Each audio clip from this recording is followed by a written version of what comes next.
Hey guys, it's me again.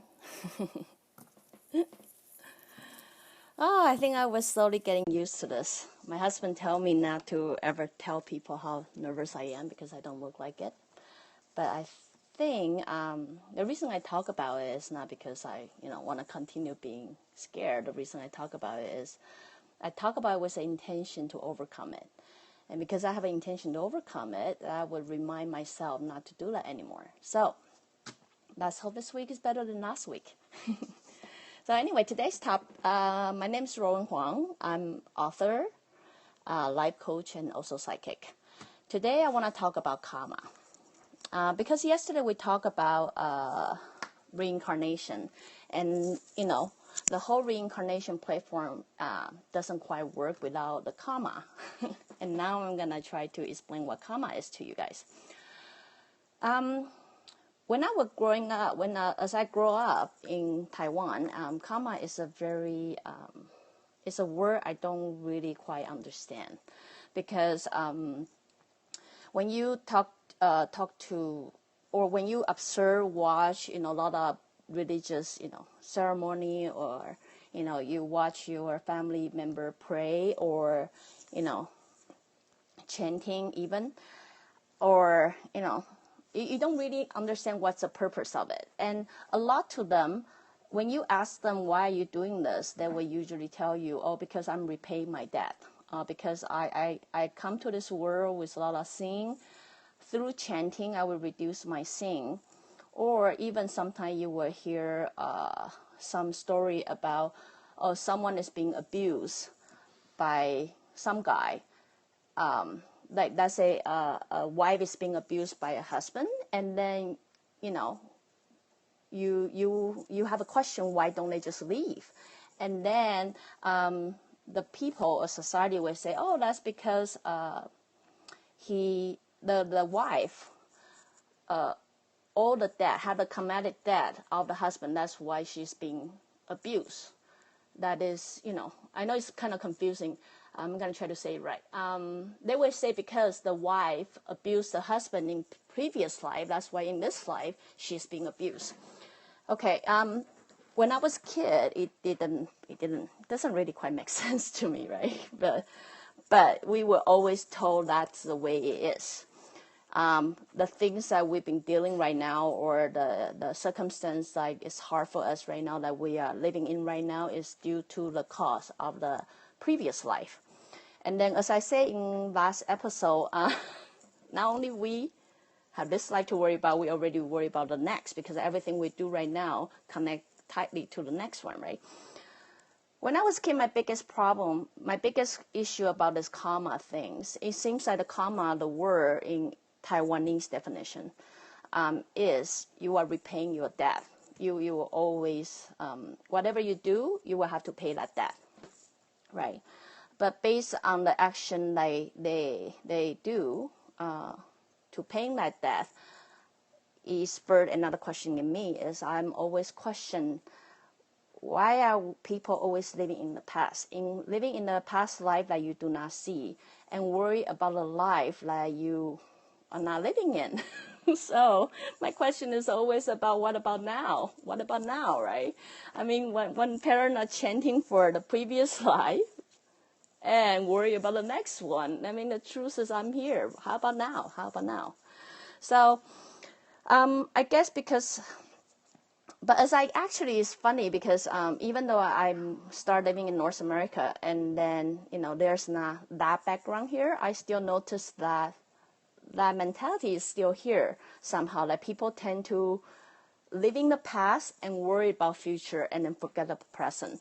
But, anyway, I hope later on I have an episode I can devote to this, because eventually you'll understand everything I talk about today really tie very closely together. There's no one thing or the other. They all connect together. But I hope I can explain that to you later. So anyway, that is a definition that I was told when I was growing up. Karma is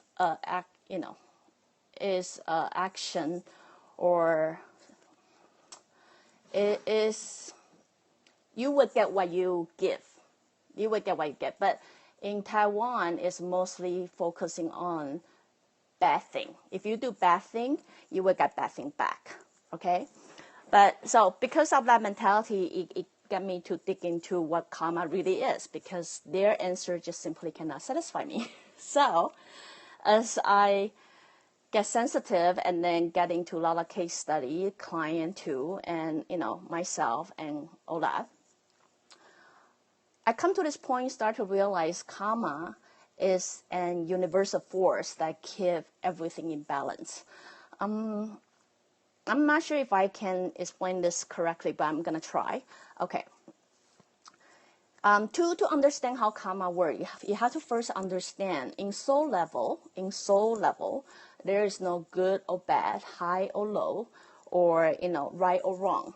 That is simply it is what it is. So in soul level, there's no judgment. Like I will not judge whatever you do is right, or whatever you do is wrong, or I'm better than you, or you are less. In soul level, everybody's the same, right? Judgment is pretty much a language that humans create for ourselves. So in order to understand how karma works, you have to know how soul works. Then you will understand how balance works, right? So based on that, karma is more like, how do I say this? Buddhism is true. Karma is a force that will come back to you, depends on what you throw out there. So, but the action, it depends on your intention, not so much about your action. To clarify that, I'm going to give you an example. Someone would be starved to death but have a family to raise. So in order to raise this family, or because I'm so hungry, and then I really want to take care of someone, they might also have no money and things like that, right? So they might come to this position of they have to kill a dog. So they have to kill a dog so they can feed themselves and also feed the family. And their intention is to be alive. Their intention is to take care of the people they love, right? But their action is killing a dog. But I'm going to say the other person, they simply like to kill a dog. They simply like to kill a dog. They just, I don't like you. You are way lower than me. I'm just going to kill you. I'm higher being and you are not. Therefore, I have right over you. Okay. What I try to say here is, even though action is the same, the action is, they both kill the dog, but the intention is very different. Karma will bounce back to you based on that intention, not by that action. That is, just because you kill the dog doesn't mean that dog will kill you. It really depends on the intention you put out there, right? So now you understand how karma works. It's based on intention, not so much about action. So it's same thing as people doing charity, right? Like I may not have money. Like all I have is that $1. But then when I go out and then I feel like someone needed actually way more than I do, and then I would give that $1. That $1's value might actually be way more than some people who give millions of dollars in charity simply to make themselves look good. You know what I mean, right? So I hope you guys got the idea what I try to say here. Karma is really based on your intention. Now we got to talk about that intention. When that intention throw out there, universe will find, if it's balance, what they call balance, the chances you will not get anything back. But when it's out balance, then that force is almost like you're playing squash. That force would bounce same way back to you. Not so much to punish you, but just more to make you understand what balance is. So that will kind of adjust you. So a person who is very judgmental about other religions, that is, I despise, that's going to use example like Hitler was really judgmental about Jewish. He got very strong opinion about other religions. So I'm mistreating them and all that. It's just simply because I'm way higher, you're way lower, and I'm gonna, therefore you don't deserve to live. When one person have that very, very strong opinion towards something, it then creates outbalance. It creates outbalance in the universe. So what the universe do is it will bounce back. So in the older time, which in my observation, I always also notice in the older time, it seems to take longer. That's why people have the wrong idea, like my karma will come back to me in next life.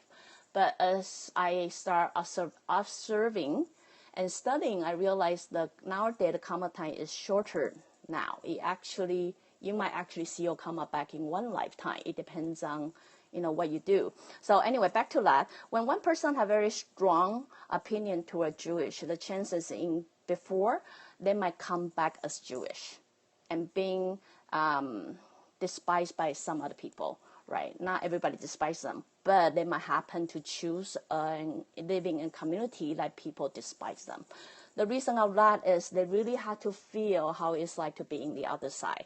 So only when you stay in this side, you feel how it's like, and you stay in the other side, and you know how it's like. So in soul level, you actually know the balance. You're like, oh, maybe I'm a little bit, extreme in that time, and then now I understand this. Oh, as a soul level, we would try to adjust ourselves back to more center point. So anyway, what karma does is karma is not a judge. Karma doesn't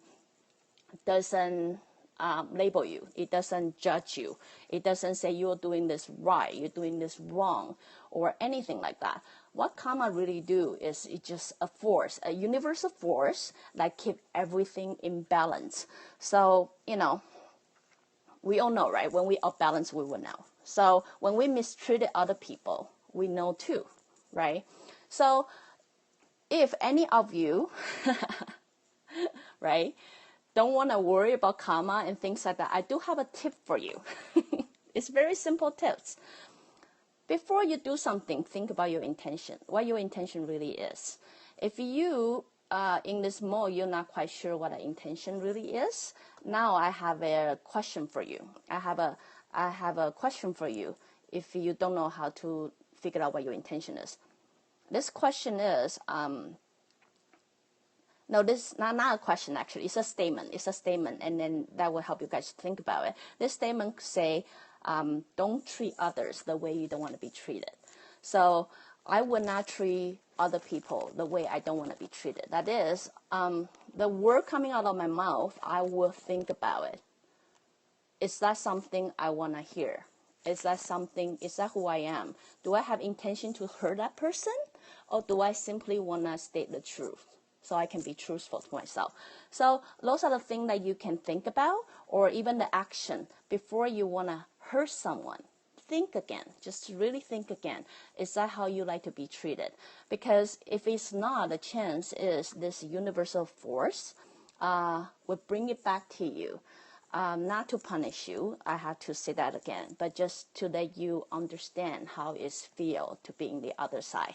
So that is, and based on that respect, just understand, based on that respect, then we can develop a lot of things later on, which I want to really talk about that too. So understand, in the future, what I'm going to say, we're based on a huge platform of reincarnation, and we are, because soul want to get better, soul have a nature of evolution, and so that's based on this platform of reincarnation, that soul don't die, and then on that big reincarnation, we have karma that keep us intact.